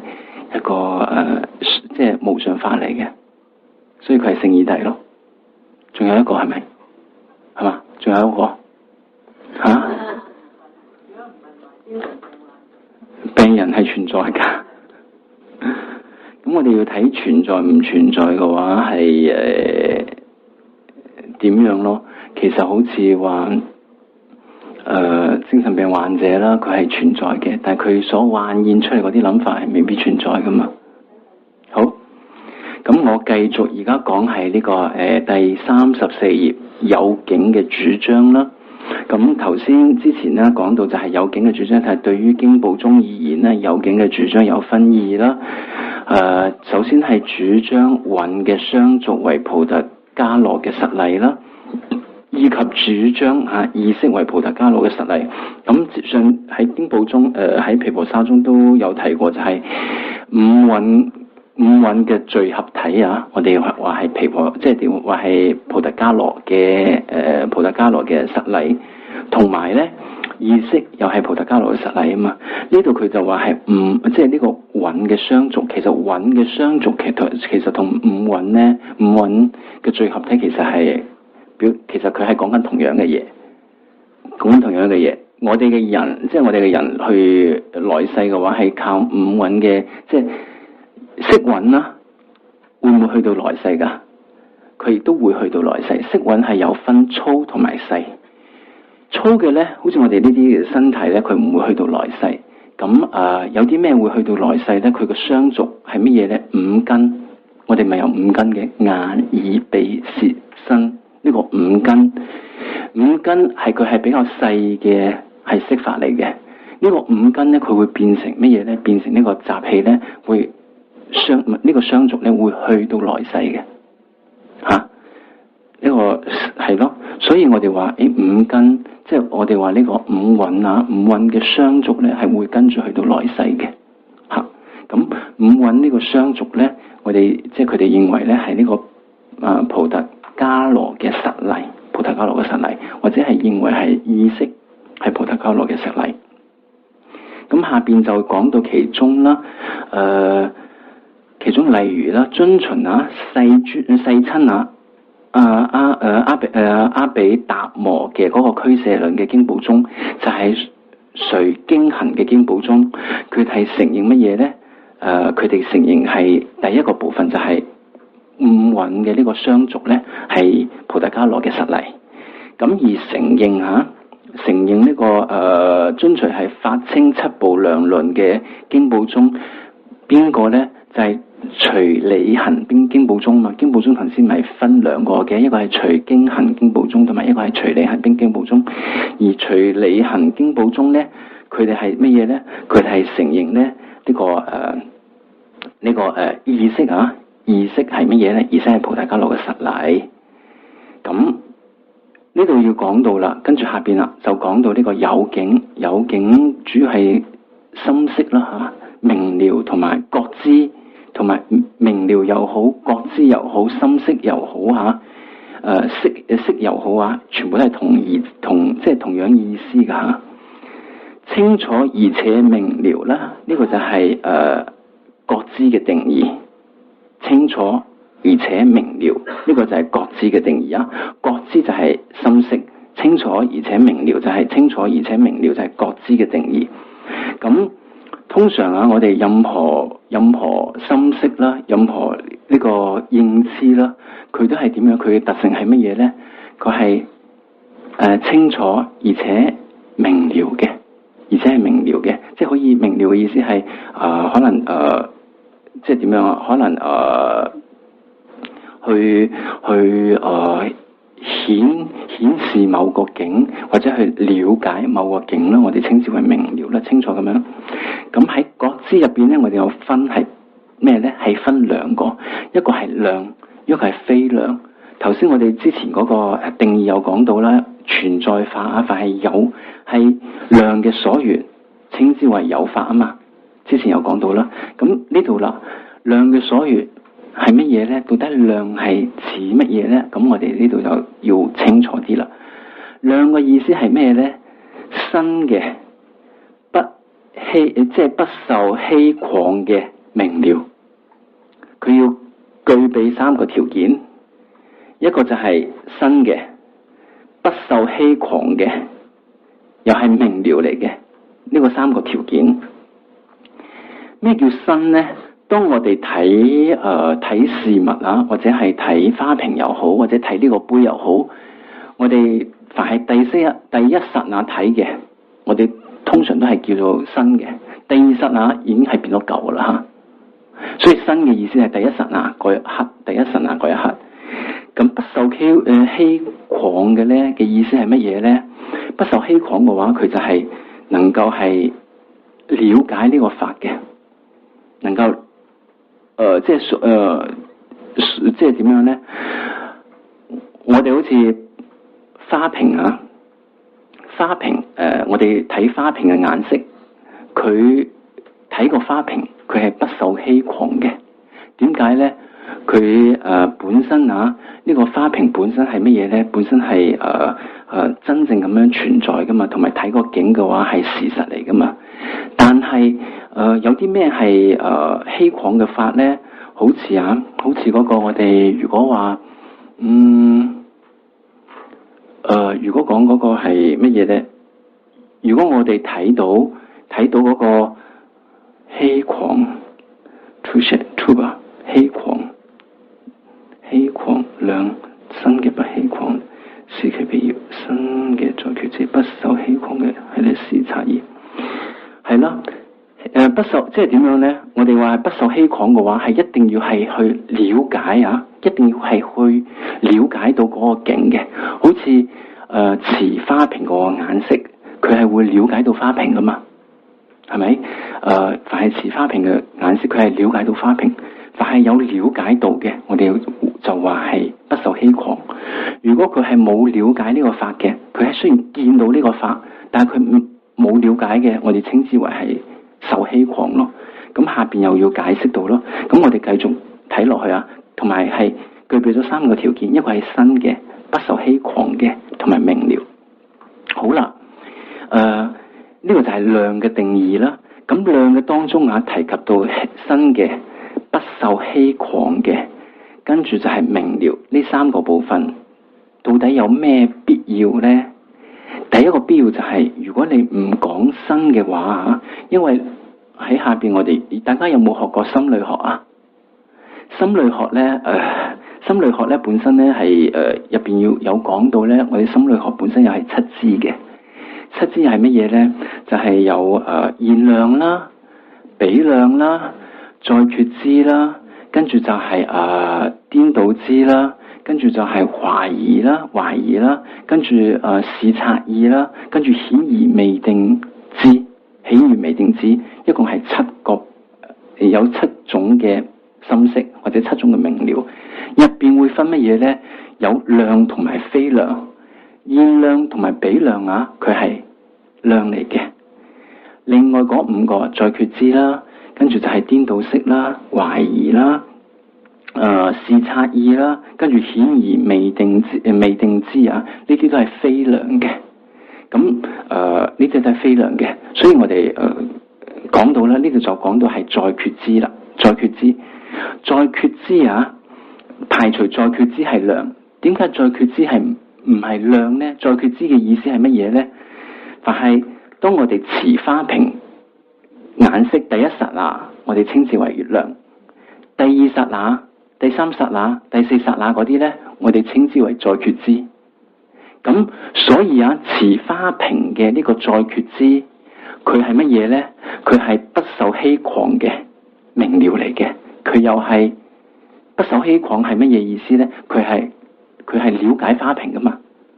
佢係了解花瓶，佢所了解嘅同埋第二剎那了解嘅花瓶，同埋第一剎那了解嘅花瓶，佢係原一個境噶嘛？佢都係了解花瓶嘅，所以佢係不受欺誑。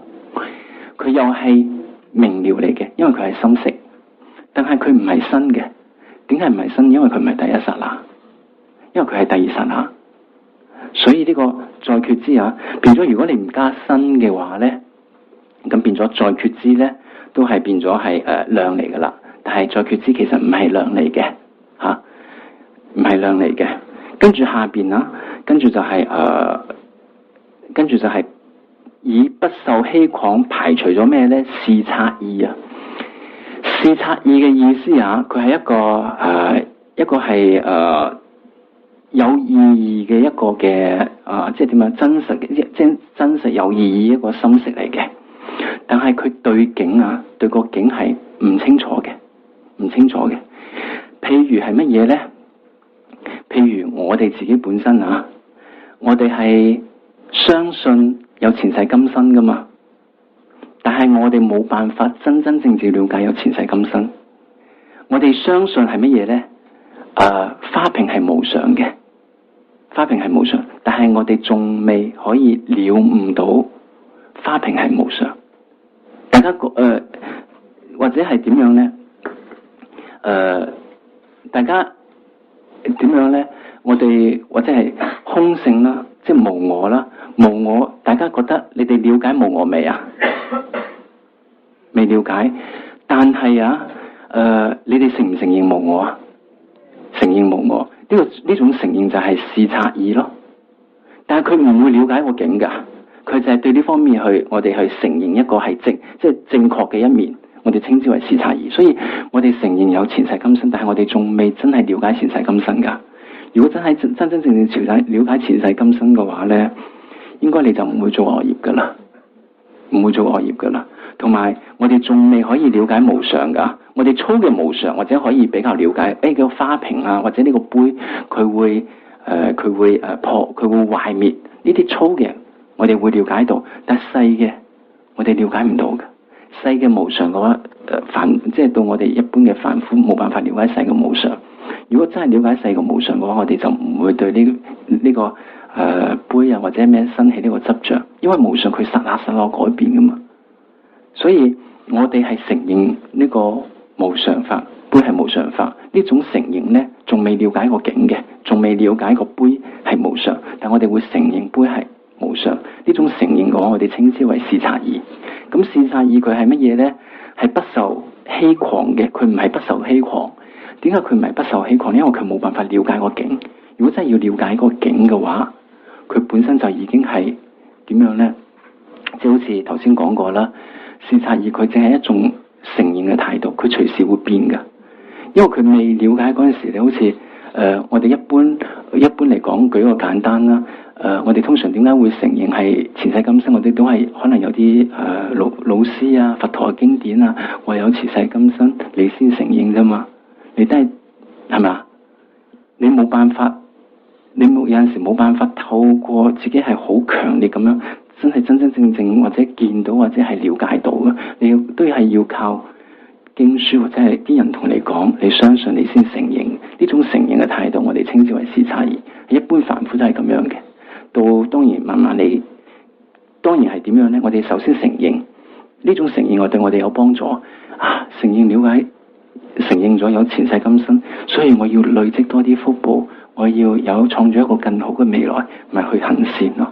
呢種係對我哋有幫助，所以視察意咧係對我哋有好大幫助嘅。但係因為視察意佢本身係唔穩定，隨時會退失啊！一遇到啲唔好嘅一緣咧，咁佢就退失咗啊！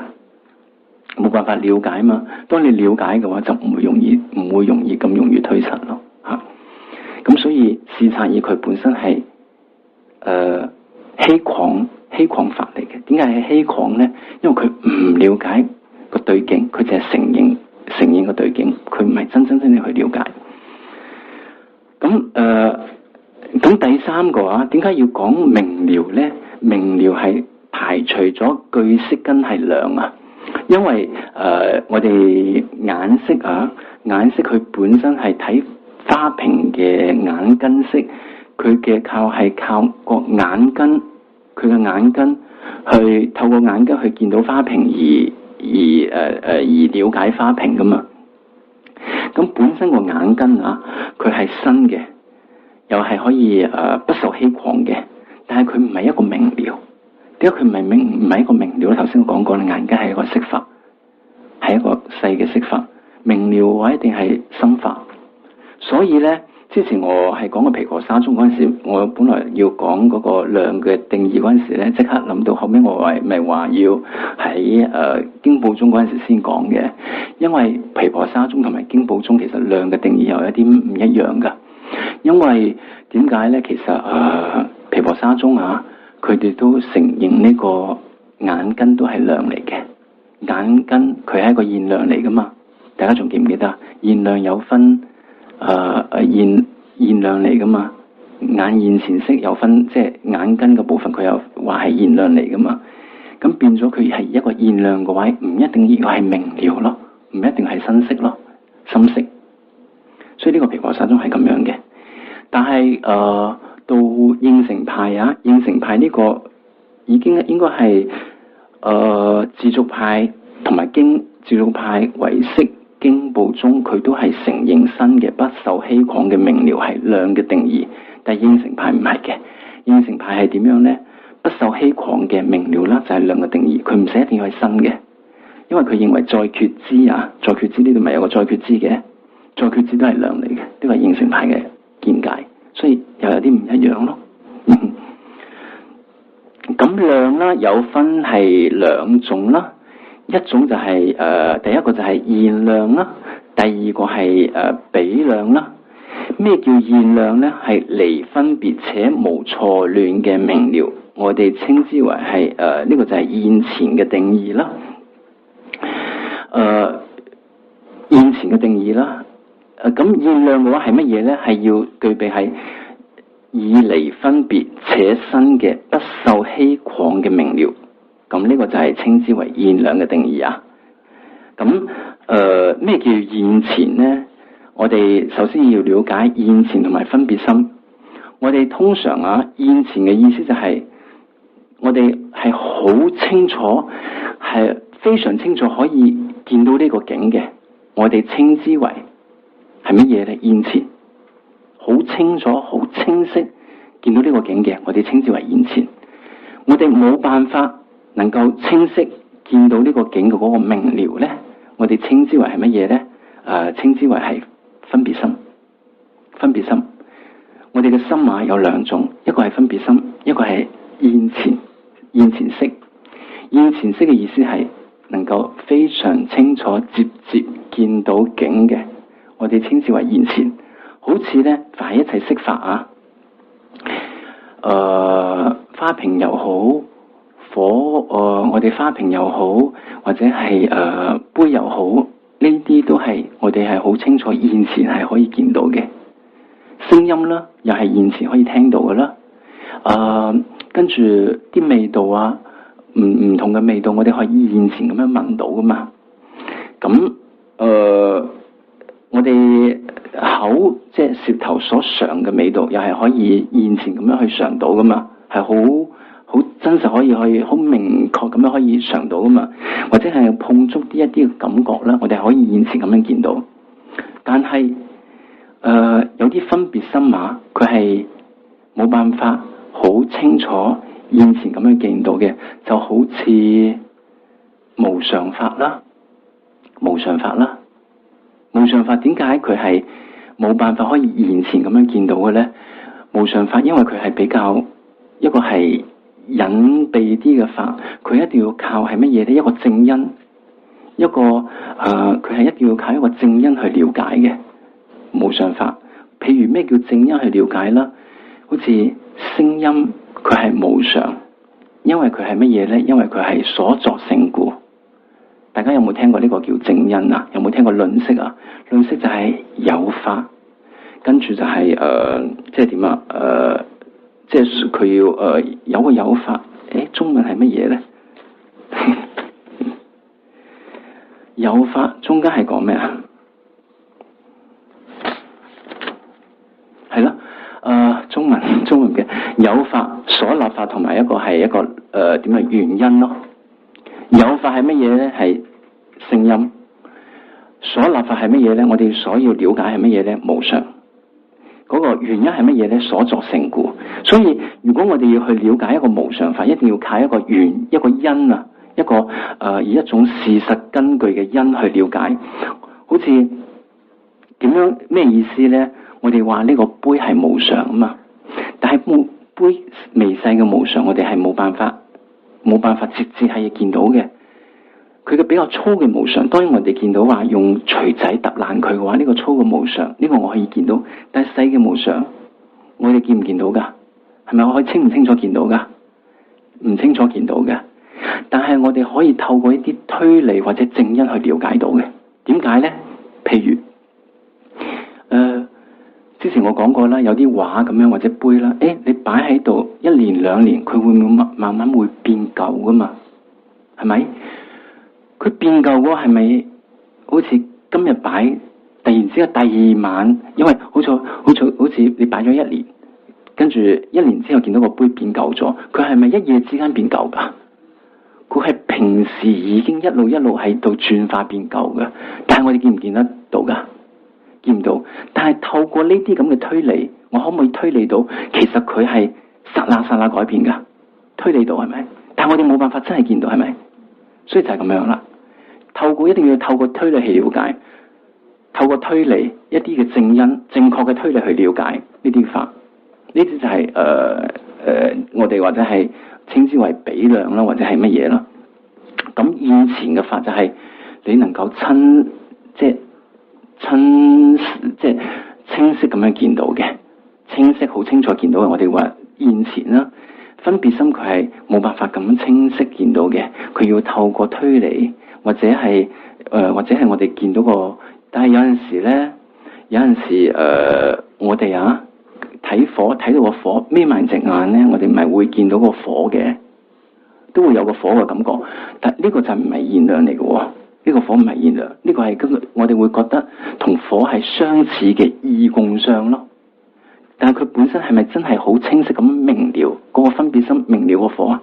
唔係，你眯埋隻眼睇意念入邊諗個火，同埋你真係用肉眼去睇個火，完全唔一樣噶。大家有冇感受？或者係睇呢個杯啦嚇，你用肉眼睇呢個杯，同埋眯埋眼去諗嗰個杯，有冇差？清楚唔清楚有冇差？差好多係咪？所以咧，清楚嗰個咧，我哋稱之為現量啦；唔清楚嗰個咧，我哋稱之為分別心咯。明唔明？嚇！咁所以咧，咁就係呢度有講到就係以離分別且無錯亂嘅明了啦，我哋稱之為現前咧；以離分別且新嘅無欺誑嘅明了啦，我哋稱之為現量啊。咁現量若加以區別嘅話咧，有分4啦，一個係自證現量啦，一個係根現量啦，一個係意現量啦，一個係瑜伽現量。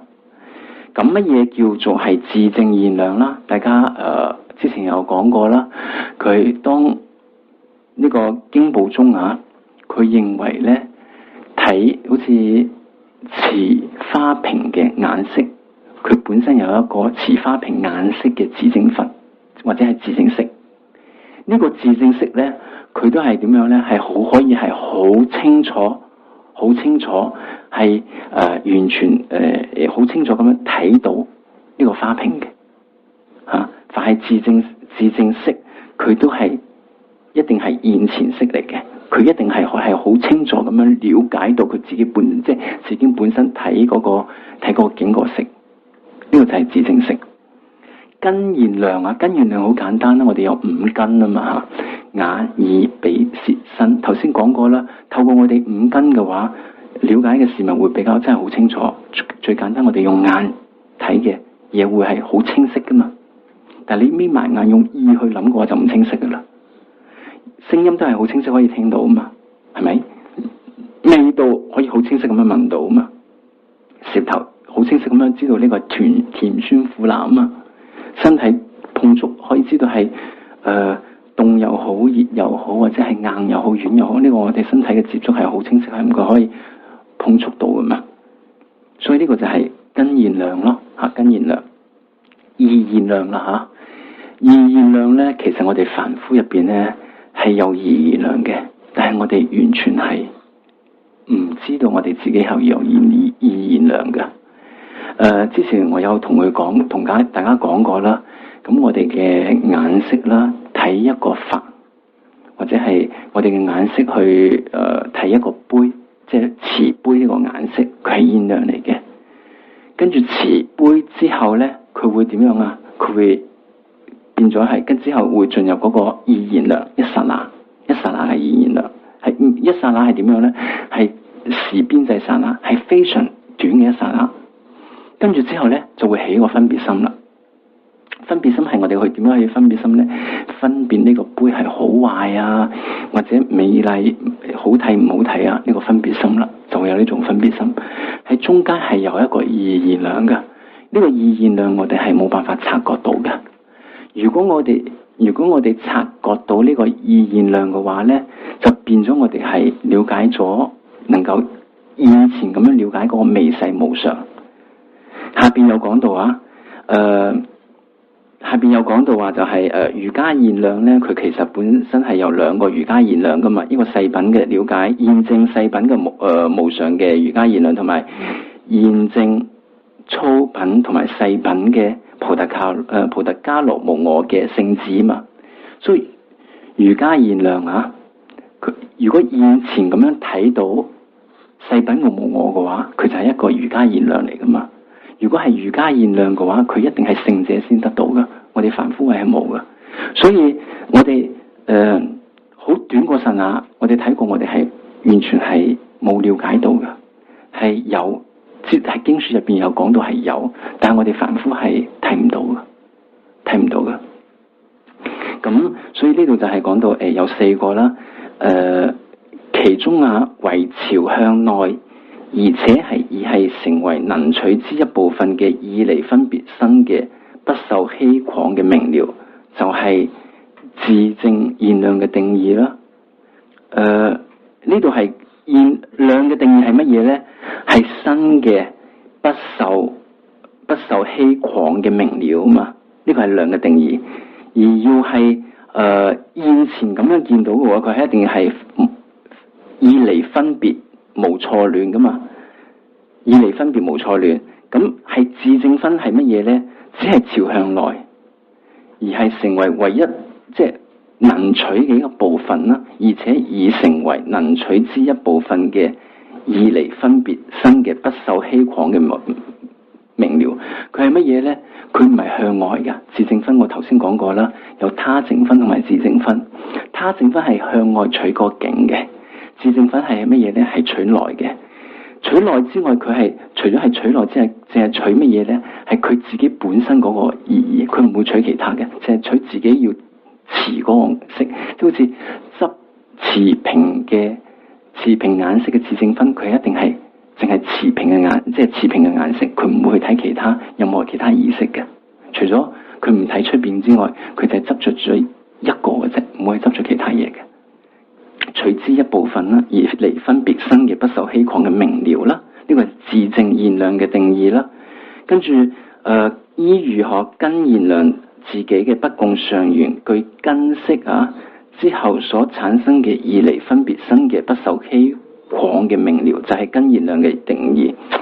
其實總之大家呢啲我知道大家呢啲定義大家未必記得啦嚇。咁我哋知道乜嘢咧？根現量咧，其實我哋去了解佢乜嘢咧？佢係可以好清楚、無錯亂咁樣睇到嗰啲法噶嘛，睇到嗰啲法。但係分別心又唔一樣咯。佢係分別心嘅話，佢係睇到個法係唔夠清晰嘅，就係咁樣。咁根現量就係我哋眼根啦。我哋眼根嘅話，其實睇個法係好清楚噶嘛。佢第一剎那睇嗰個法嘅話，我哋稱之為根現量。第二剎那就係再決知啦。總之，凡係第一剎那見到清晰呢個法，我哋就稱之為現量。第二剎那嗰啲就係再決知，就唔係噶啦。跟住就係定義啦，就係根現量嘅定義。跟住依於意現量自己嘅不共真相緣係意根之後所產生意離分別生嘅不受欺誑嘅明了啦，就係意現量嘅定義啦。跟住下邊就係依於而家現量咧，自己不共真相緣止觀雙運嘅三摩地之後，現證細品無常及粗品及細品嘅菩提伽羅無我嘅聖智啦。我哋呢個就係瑜伽現量嘅定義啊。咁講真，呢啲定義呢，我覺得大家比較難了解。但係有一樣嘢，我覺得大家要清楚嘅。頭先我講過啦，咁我哋對一個無常法啊，無常法，我哋相信呢個杯或者係乜嘢係剎那改變嘅，我哋就係承認啫嘛，相信同埋承認。咁我哋點樣慢慢可以證到瑜伽現量呢？我哋透過聽聞，透過上師嘅講解，對呢個法嘅了解。首先我哋會承認呢樣嘢先，係咪？慢慢承認之後呢，我哋透過乜嘢理論？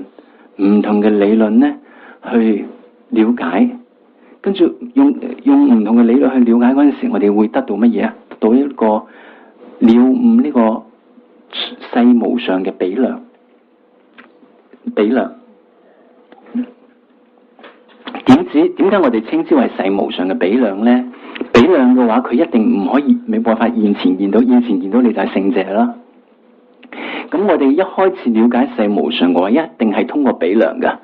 點叫做一定係通過比量呢？一定係透過一啲嘅原因或者係推理去分析，冇辦法好似眼色咁樣一睇就睇到，係呢個無常嘅，睇唔到嘅。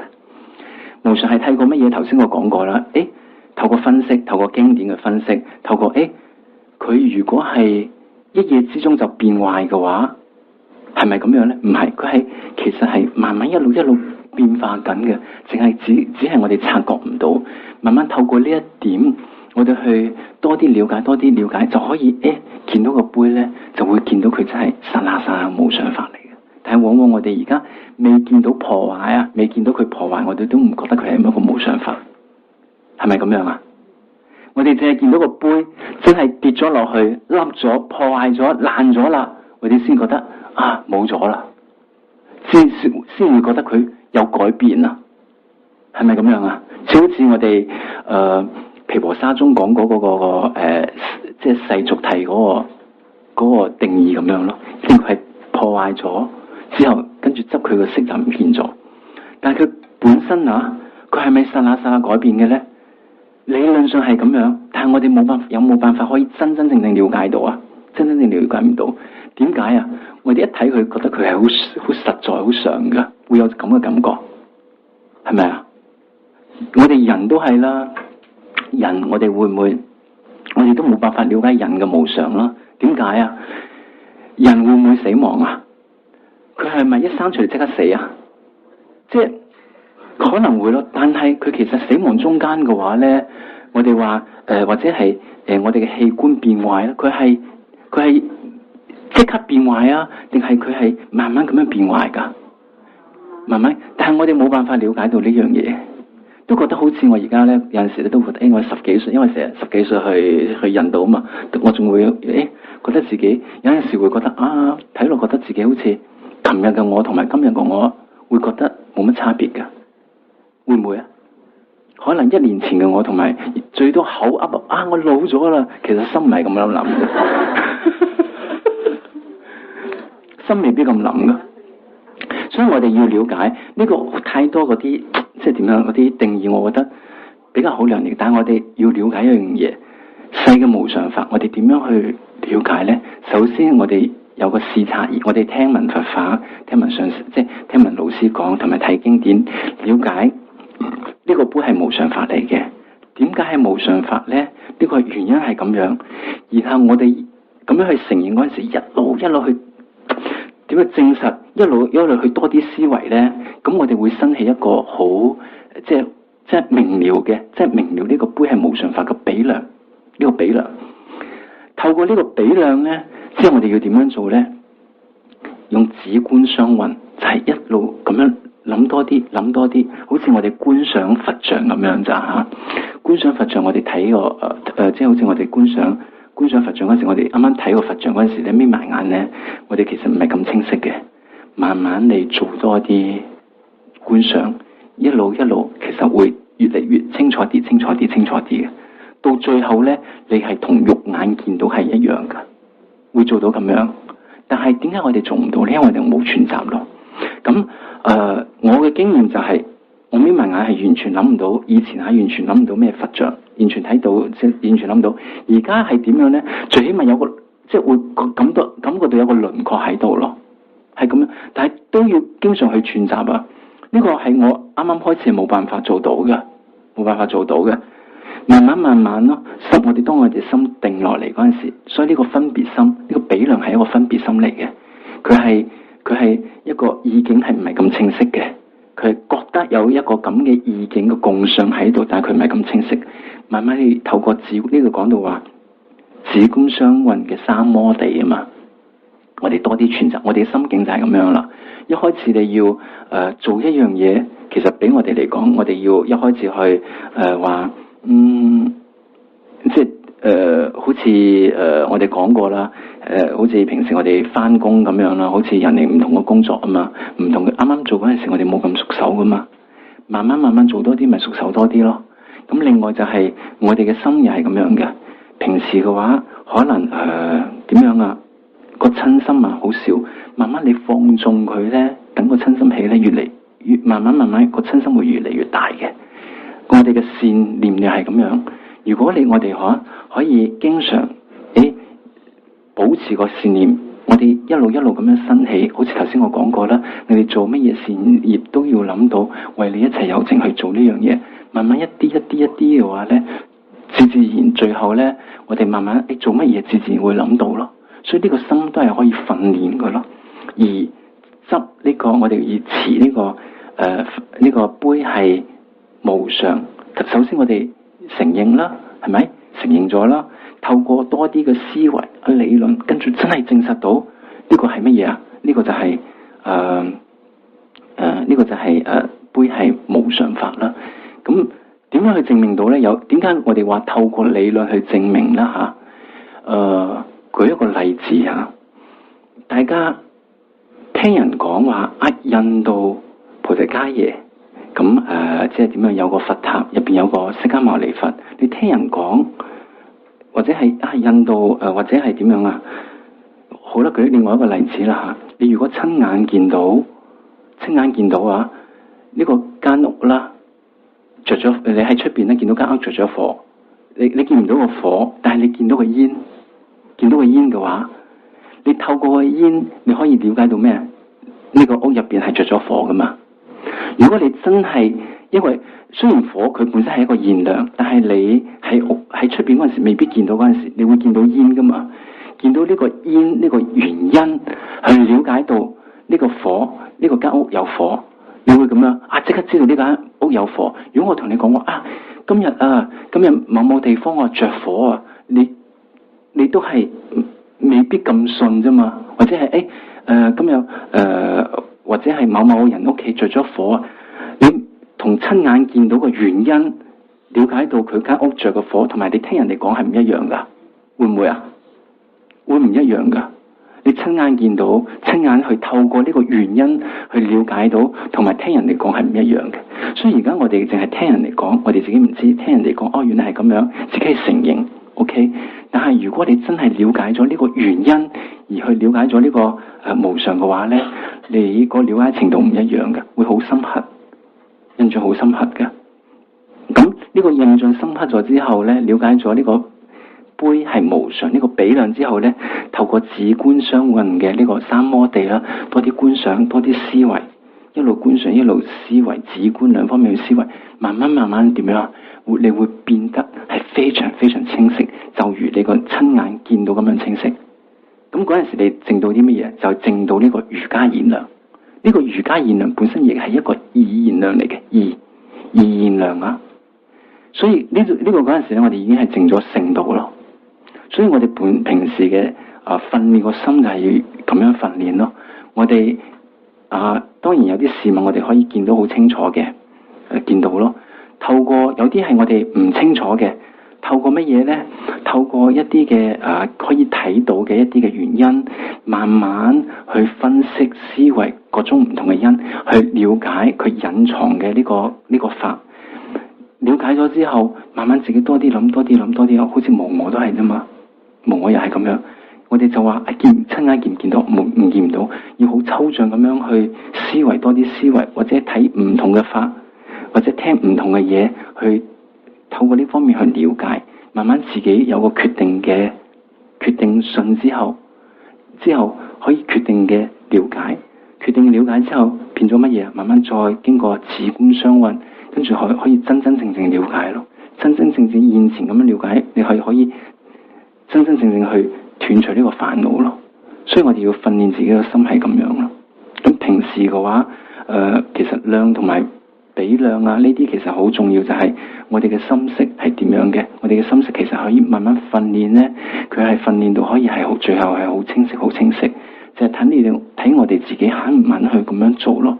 如果由得佢咁樣嘅話咧，好似我哋嘅腦咧，或者我哋嘅心咧，就好似一個花園咁樣，即係果園咁樣。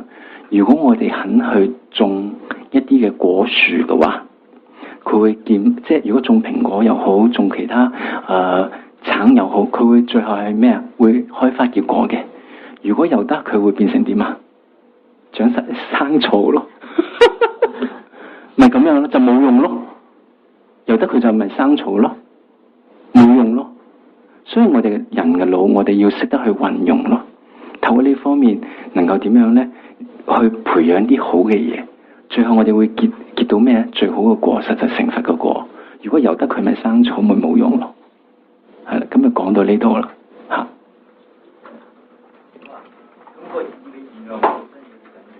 意嘅現量，係啊，真係好緊要啦。